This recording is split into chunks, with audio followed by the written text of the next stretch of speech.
Welcome back. You're watching Newsnight. Well, the Gauteng Education Department says the number of sexually assaulted pupils at the A-B Xuma Primary School in Soweto has risen from 83 to 87.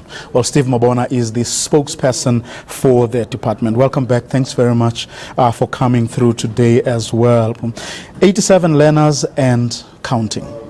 Take us back. Are we any clearer as to what the principal and the rest of the teachers did or didn't do? Look, remember we said we have appointed an investigative body which is independent, and we want to give them an opportunity to investigate, because we have appointed them after those allegations that came to say the school management and the principal might have been aware and tried to suppress the information, because those are the allegations that are coming from parents. And we said we can't take them lightly. We need to then set up this body, and which they have already started with the process. Hence, we have decided to remove them from the school, to say, so that the process is not going to be, destabilized by or interference, anything of that sort. But hasn't the principal admitted as much, that they were aware of the cases? Look, there's some sense thereof. Hence, we've decided that, look, we cannot just confirm on an interview.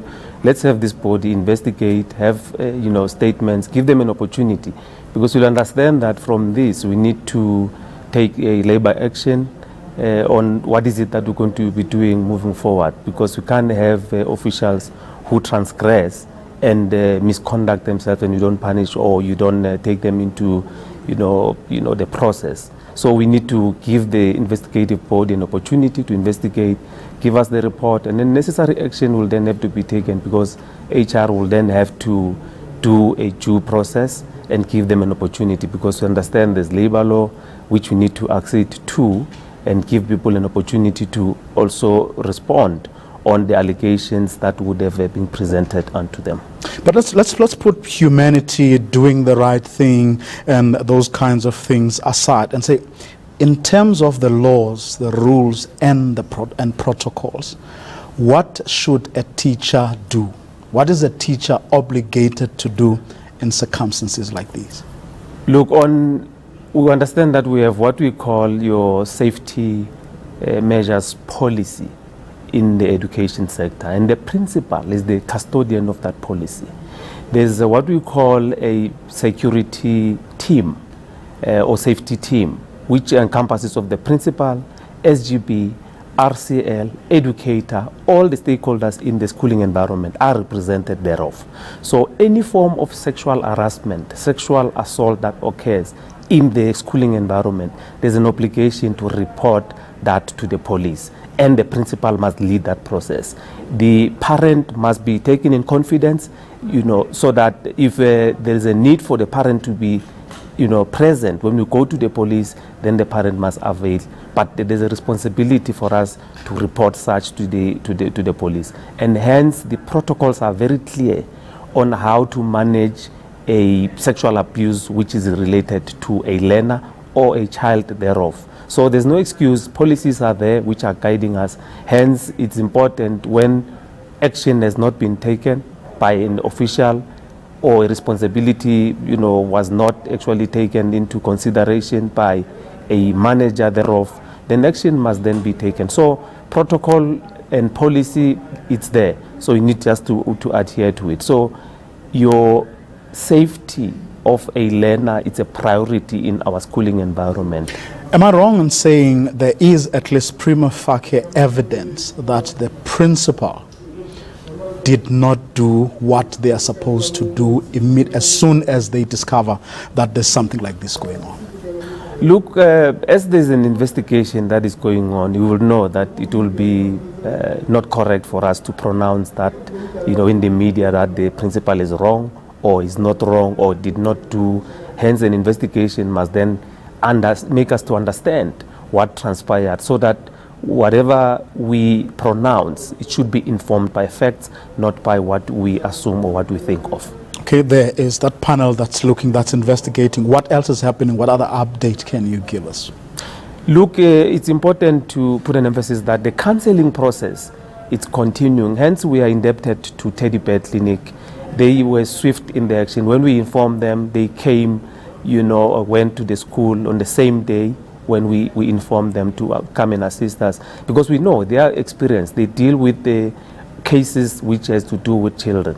So they are experienced. The process of counseling and that of probing, it's yielding results, because we can see more learners and parents are willing to come out and say, we are also sexually probably assaulted, or we were. So we are actually encouraged that at least they're coming, because you need to assist them to heal.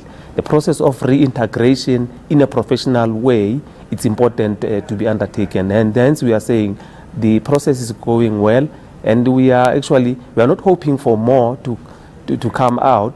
But then if they are sexually assaulted, they must really come out. But then the numbers is creeping, and we are very concerned about the number. Before I let you go, stampede at a school in Ivory Park, 16 people injured, and apparently emergency services are there. Can you give us an update?